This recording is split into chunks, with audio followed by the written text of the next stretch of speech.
Olá, alunos, tudo bem? Sejam bem-vindos a mais uma aula do nosso curso de Química de Alimentos, do curso técnico de Agroindústria do Instituto Federal do Rio de Janeiro, campus Pinheiral. Então, alunos, hoje vamos encerrar o nosso conteúdo de carboidratos com a nossa quarta aula, que são os polímeros de importância na área de alimentos. Nós já estudamos toda a parte inicial de química dos carboidratos, características, suas propriedades. Vimos algumas reações relacionadas a escurecimento enzimático, por exemplo.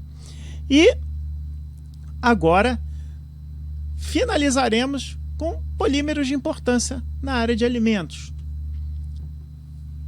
Bom, vamos começar pelo amido, que é a principal substância de reserva das plantas superiores. Como já falamos em outras aulas, nós animais estocamos açúcares na forma de glicogênio, já as plantas na forma de amido.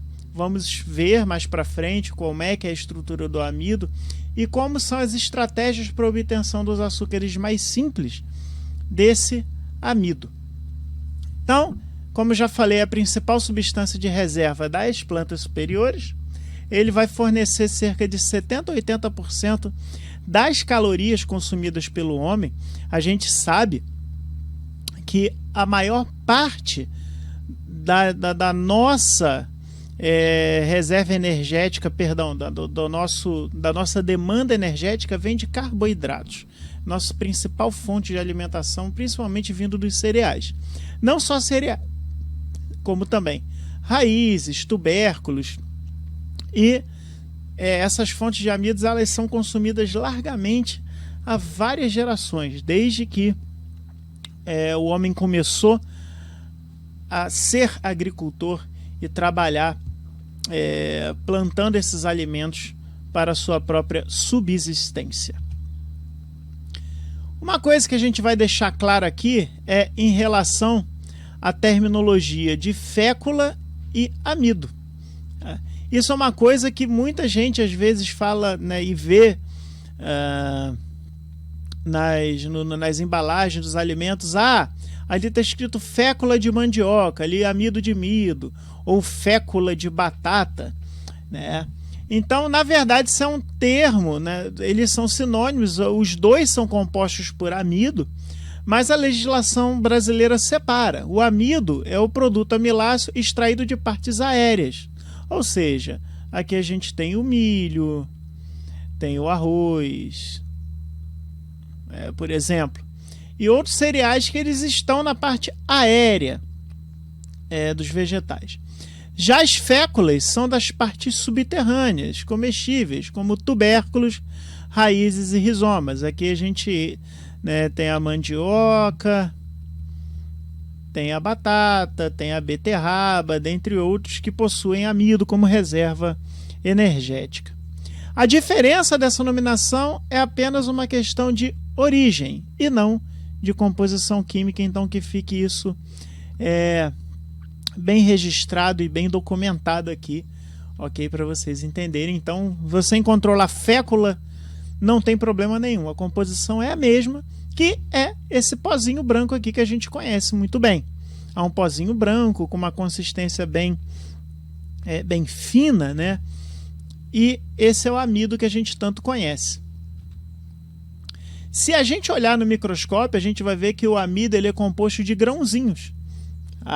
São pequenos grãos. Então aqui a gente tem aqui exemplos de grãos de amido. A gente vê aqui que é uma escala de 10 micrômetros. É muito pouco, é muito pequenininho.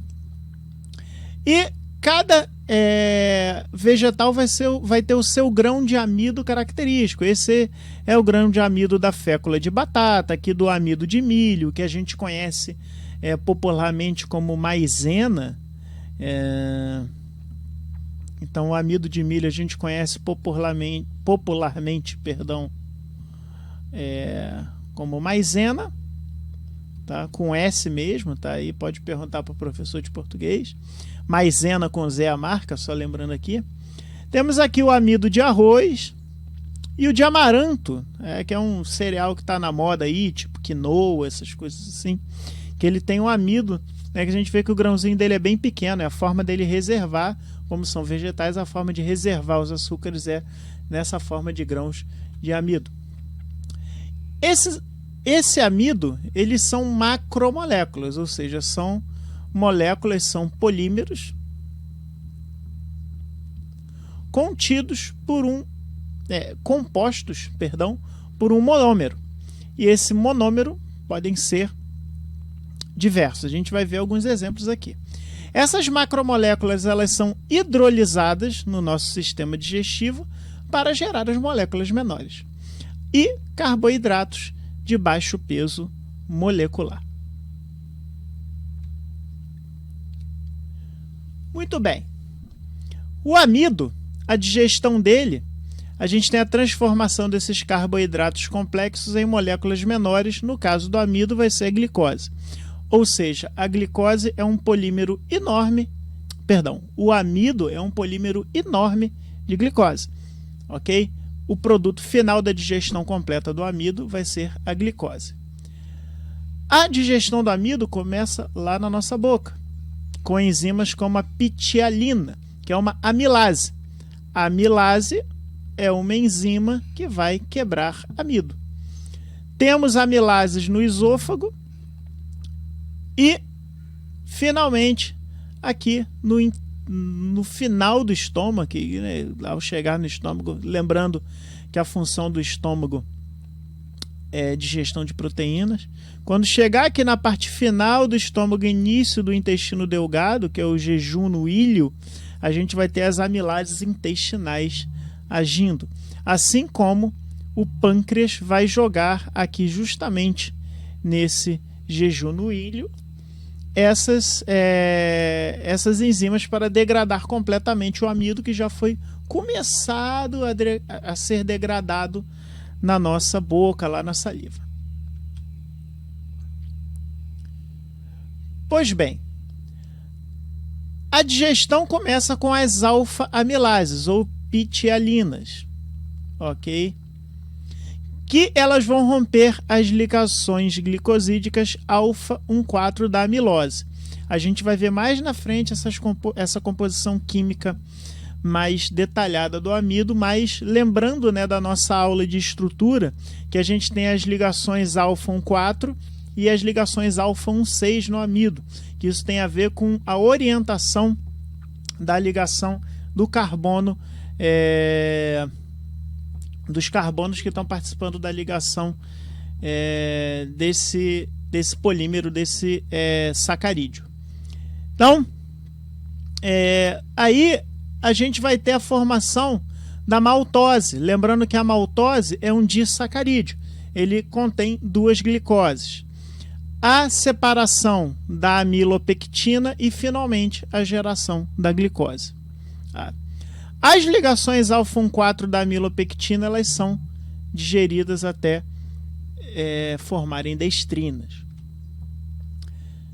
E o que acontece? Alguns aspectos físico-químicos do amido podem afetar a digestibilidade em um alimento. A origem botânica dele, a relação amilose-amilopectina, grau de cristalinidade, forma física e o tipo de processamento desse amido.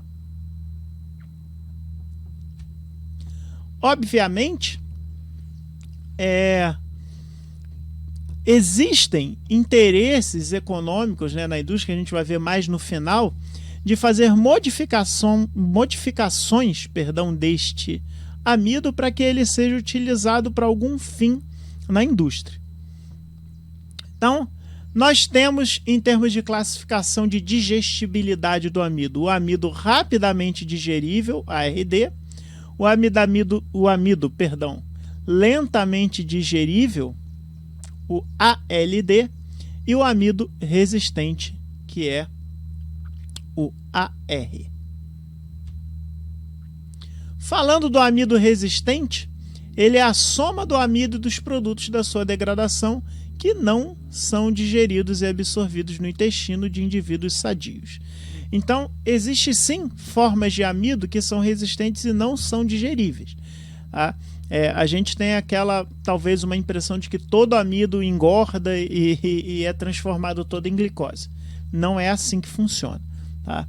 Então, existem amidos com diferentes graus de digestibilidade. Então, esse amido resistente, por justamente ele ser resistente às enzimas digestivas e não ser absorvido, ele tem baixo valor calórico e caracteriza por efeitos fisiológicos semelhantes aos das fibras alimentares, que são polímeros de açúcares que não são digeríveis, como por exemplo a celulose, ok? Então, agora vamos olhar um pouco da estrutura do amido propriamente dito, quimicamente falando. Então, ele é formado por dois polímeros de glicose, a amilose e a amilopectina. Então, no grão de amido, que está compactadinho lá, bonitinho que a gente viu, a gente tem dois tipos de amido misturado ali. A amilose e a amilopectina. A amilose, ela é formada por longas cadeias não ramificadas, ou seja, ela vai ser linear, tá? Como se fosse um colarzinho de contas, que nem eu falei para vocês na aula de polímeros, quando a gente viu isso no ano passado lá na Química Orgânica. E o seu componente principal é a D-glicose, e as ligações, elas são ligações glicosídicas do tipo alfa 1,4. Já a amilopectina, ela é altamente ramificada e já tem ligações do tipo alfa 1,4 e ramificações da alfa 1,6. Diferença da amilopectina para a amilose, basicamente, as ramificações. Ok? Então, aqui temos a estrutura da amilose, linearmente. Aqui a gente tem o carbono anomérico 1 de uma glicose se ligando com carbono 4 da outra glicose numa ligação do tipo alfa, que indica que essa hidroxila está para baixo do plano, né? Que é o carbono anomérico que a gente falou quando a gente viu as estruturas químicas de carboidratos. E aqui a amilopectina, além das ligações, tá? Isso daqui é como se fosse a amilose, um polímero linear com ligações alfa 1,4. Aqui a gente vai ter no carbono 6 de uma glicose ligada ao carbono anomérico 1, tá? Orientação dele para baixo, ou seja, também no formato alfa. Então, essa é a diferença estrutural entre amilose e amilopectina. De novo aqui, uma representação aqui já em bolinhas da amilose e da amilopectina, aqui mostrando os pontos de ramificação da amilopectina.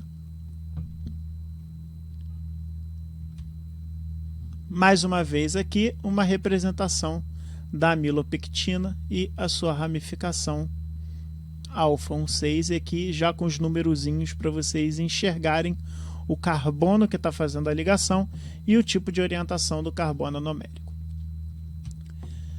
A gelatinização e a retrogradação são duas importantes propriedades do amido. Tá? Lembrando que a gelatinização é a capacidade, como o nome já diz, dele formar géis. E a retrogradação significa que após a formação desse gel, pode haver uma desidratação.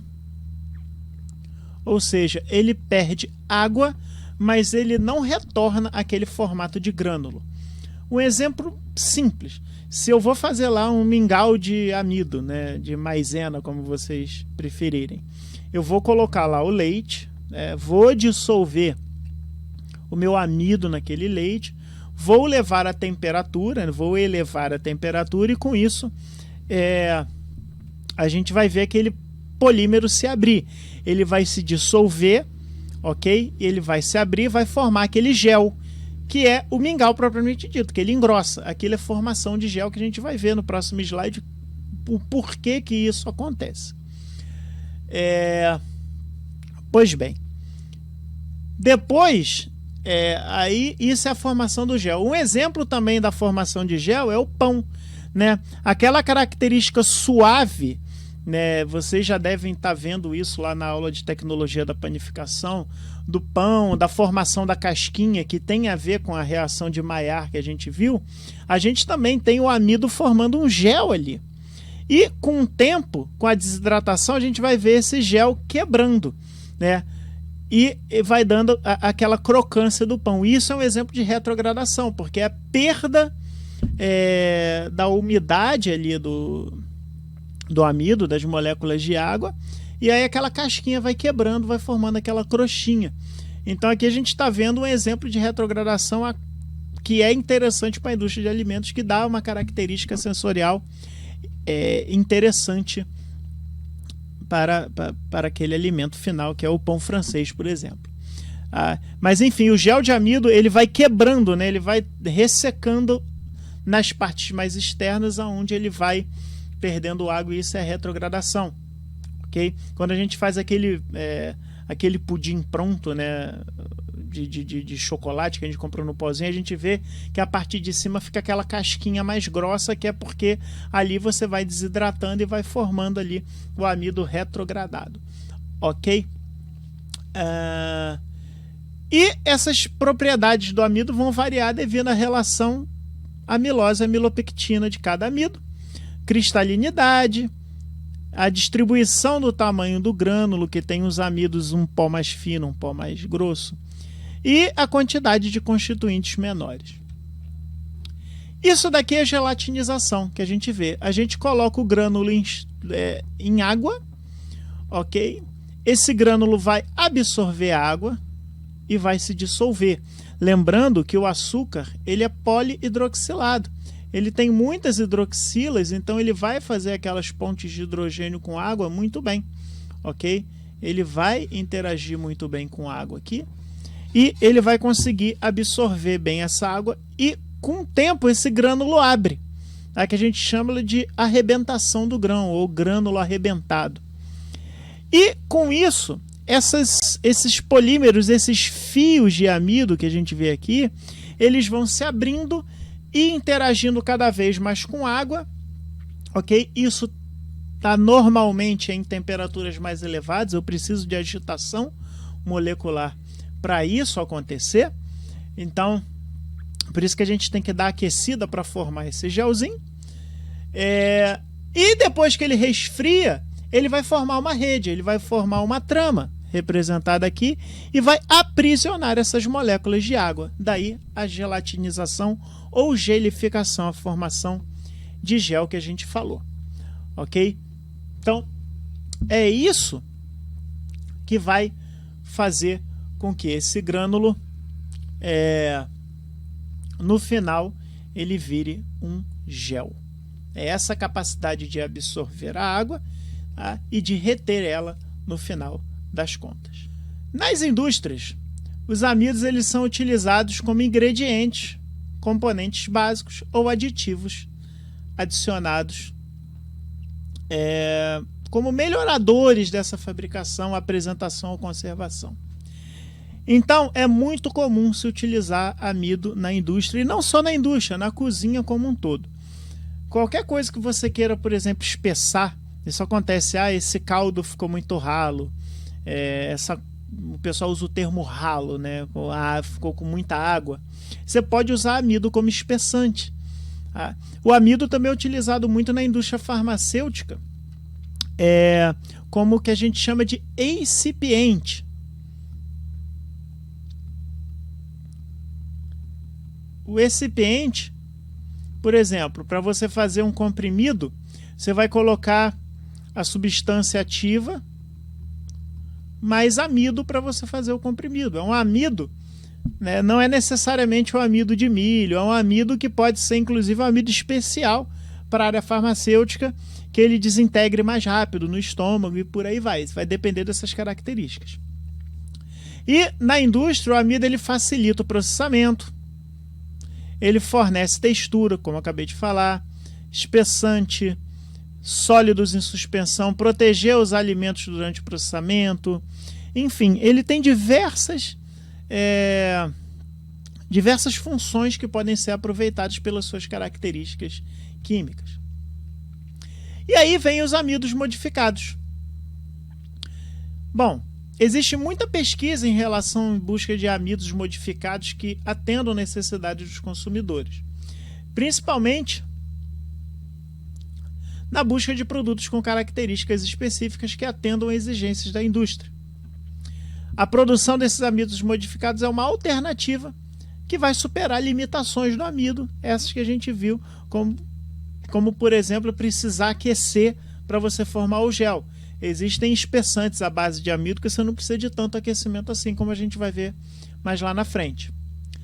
Os amidos nativos, ou seja, aqueles que são retirados da natureza propriamente dito, eles têm certas características inerentes ao seu uso no desenvolvimento de produtos alimentícios e farmacêuticos industriais.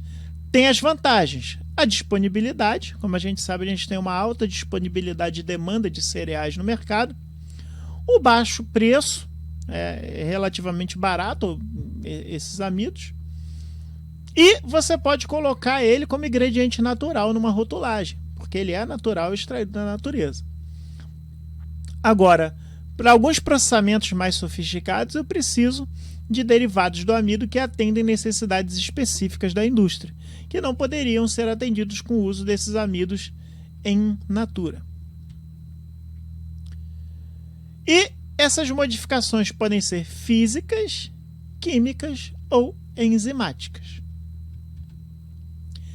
E quais são as razões que levam a essa modificação? Modificar as características de cozimento, como eu falei, a gelatinização, ou seja, não precisar de altas temperaturas para fazer esse processo de gelificação. Reduzir a retrogradação, para aquele pudim não ficar com aquela crostinha chata, né, que tem gente que não gosta, que se incomoda daquilo. Ou seja, para que aquela molécula de amido retenha água por mais tempo. Reduzir a tendência das pastas em formarem géis. Muitas vezes você precisa, na verdade, o contrário, que aquele amido não absorva tanta água.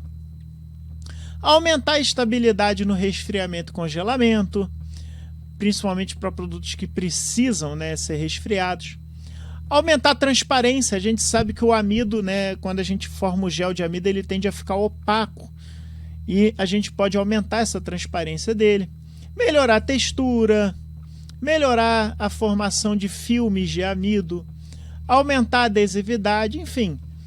Adicionar agrupamentos hidrofóbicos, introduzir poder emulsificante para ele se dar melhor com gorduras, né, porque o amido não gosta de gorduras. E por aí vai. E dentro da exigência do processamento de alimentos, a gente tem, por exemplo, os alimentos instantâneos, que são aqueles alimentos que a gente simplesmente adiciona água, ou adiciona leite, ou adiciona alguma coisa para gerar um produto final. Então é interessante que a gente tenha, por exemplo, amidos que consigam absorver água a frio, sem precisar o aquecimento daquele alimento. Em caso de bebidas, né, que sejam encorpadas, que você precisa adicionar, por exemplo, a gente vê que tem alguns achocolatados que eles são cremosos, né, na caixinha. Então eu tenho que ter solubilidade a frio desse amido. Alimentos infantis que têm estabilidade a alta temperatura, molho para salada, maionese que precisa, né? A gente está falando basicamente aqui de espessamento, né? De utilizar amido como espessante. Mas devido à necessidade de molhos terem um pH mais baixo, né? Devido à sua composição química e adição de alguns acidulantes para conservação, que esses amidos têm estabilidade em baixo pH. Os alimentos congelados, que precisem passar por congelamento, descongelamento, para micro-ondas, alimentos fritos, né? Então, são amidos que são modificados quimicamente para que possam atender essas características. A gente tem uma penca de alimentos hoje em dia que tem amidos modificados utilizados nele. Então, por exemplo, aquele pudim que eu falei, ele tem amido na sua composição para fazer espessamento.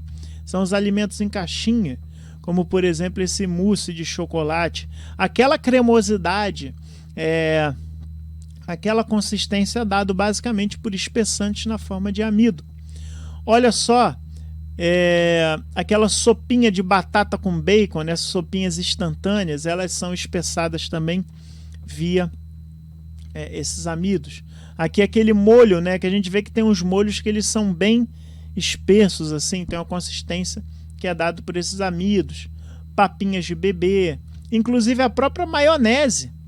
Aqui eu tenho que ter um amido que tenha aquela característica tensoativa para poder interagir bem com gorduras, visto que a maionese é um alimento rico em gorduras. E por aí vai.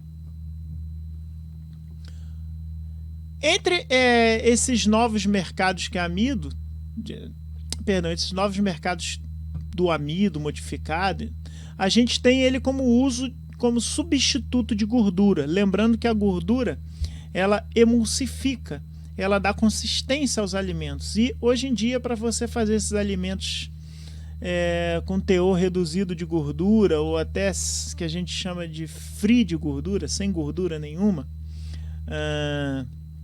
a gente pode utilizar amido como substituinte. E o uso de amido para esse fim se explica pelas propriedades que possibilitam a formação dessa pasta viscosa e a retenção de água. Ok? Vantagem do amido, com mais uma vez baixo custo, facilidade de uso e manuseio dele e a aceitação do consumidor. Agora, entrando um pouco nas celuloses e nas fibras alimentares, a celulose é o principal componente estrutural das plantas, principalmente de parede celular, especialmente madeira e plantas fibrosas. Apresenta cadeias individuais reunidas por pontes de hidrogênio que dão às plantas fibrosas sua força mecânica. Da mesma forma que a gente tem essa característica dos açúcares de ter muitas hidroxilas e poder interagir bem com água, de fazer géis consistentes nesse processo de gelificação, a celulose, por ela ter também essa estrutura, ela consegue interagir bem com água, fornecendo fibras que conseguem interagir num meio, né? Por isso que ela consegue, por exemplo, contornar uma célula, mas ao mesmo tempo dá resistência a ele por causa dessa hidratação. Os animais não possuem as enzimas celulases, que são as enzimas que degradam celulose. São enzimas normalmente encontradas em bactérias. Inclusive os animais que utilizam celulose como fonte de carbono, que utilizam celulose na alimentação, que são os animais ruminantes, eles conseguem degradar esta celulose graças a bactérias presentes no seu intestino, no seu trato digestivo. Ok? E só para a gente ver aqui, não vou entrar muito nas características da celulose, mas só para mostrar para vocês a diferença química dela e da glicose, que está justamente nessa ligação aqui. Lembrando que agora a hidroxila que originou a ligação aqui, ela está na orientação beta. Lembrando que orientação alfa, a gente tem hidroxila para baixo, no carbono 1, que é o chamado de carbono anomérico, e a gente tem a hidroxila para cima, aí que isso acontece durante a ciclização que nós estudamos nas aulas passadas. E aí, dependendo para onde ficar essa hidroxila, a gente tem a forma alfa ou a forma beta. E a gente vê que aqui nós temos glicose exatamente igual o amido, só que agora na ligação beta 1,4, e essa daqui as amilases não conseguem degradar, só as celulases. Por isso que as fibras alimentares à base de celulose e de outros açúcares, de outras fibras que têm esse tipo de ligação, para a gente é fibra alimentar, a gente não absorve. Ela vai ter outros fins para nós, né, para a nossa alimentação, que não a obtenção de energia, que a gente não consegue extrair energia deles. E para finalizar a nossa aula de polímeros, vamos falar um pouquinho das pectinas. Só para ver, eu sei que vocês já estudam bastante as pectinas lá na aula de processamento vegetal, mas só para ver algumas características químicas das pectinas. Então, é o polissacarídeo que, junto com a celulose e a hemicelulose, forma o material estrutural da parede celular dos vegetais, ou seja, ela está lá junto com a celulose e a hemicelulose, que é um tipo diferente de celulose, de novo, fazendo parte de parede celular, da parte estrutural. Ela é encontrada em grande quantidade no mesocarpo, que é aquela parte média dos frutos. É só para a gente dar uma olhada aqui, o mesocarpo do abacate, por exemplo. Então é aqui que a gente encontra aqui no caso da goiaba, né, na parte aqui do mesocarpo dela. É onde a gente encontra, né, grande quantidade das pectinas. A base é o polímero conhecido como ácido poligalacturônico, ou seja, aqui a gente não tem mais glicose como monômero, mas sim o ácido poligalacturônico, que é o quê? É um açúcar modificado. É um açúcar que a gente tem a alteração de grupamentos, a gente tem retirada de hidroxila e é inserido carboxilas em seu lugar. E compõe as fibras solúveis, ok? Pela sua alta capacidade de hidratação. E as principais fontes são as frutas cítricas, né? A gente tira muita pectina de laranja, que a gente sabe disso. Maracujá, goiaba, dentre outros. Tá? A gente tem aqui a laranja, o maracujá, a goiaba, que são grandes fontes de pectina. Então, a unidade é o ácido D-galacturônico. Está vendo aqui que ele tem o carbono anomérico na posição alfa, esse é o carbono 1, tá? Lembrando, está para baixo. E aqui a substituição de uma hidroxila por uma carboxila ácida, por isso que é um ácido, tá? É o ácido galacturônico. E ele vai ter apenas ligações alfa-1,4, não vai ter ramificação, tá vendo aqui?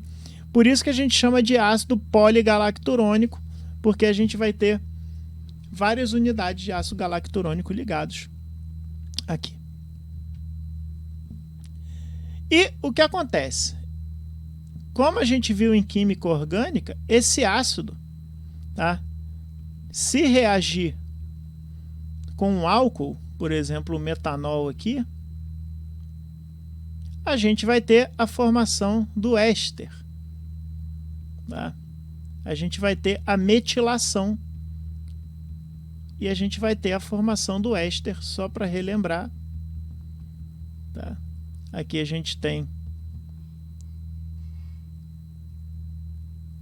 só que ficou ruim essa dupla ligação. Pronto, a gente tem o éster formado aqui, tá? Um éster metílico, por exemplo. E a gente tem o grau ou teor de metoxilação, que é a porcentagem de grupos metil esterificados com os grupos carboxila dos resíduos do ácido galacturônico, ou seja, a reação como eu mostrei no slide passado.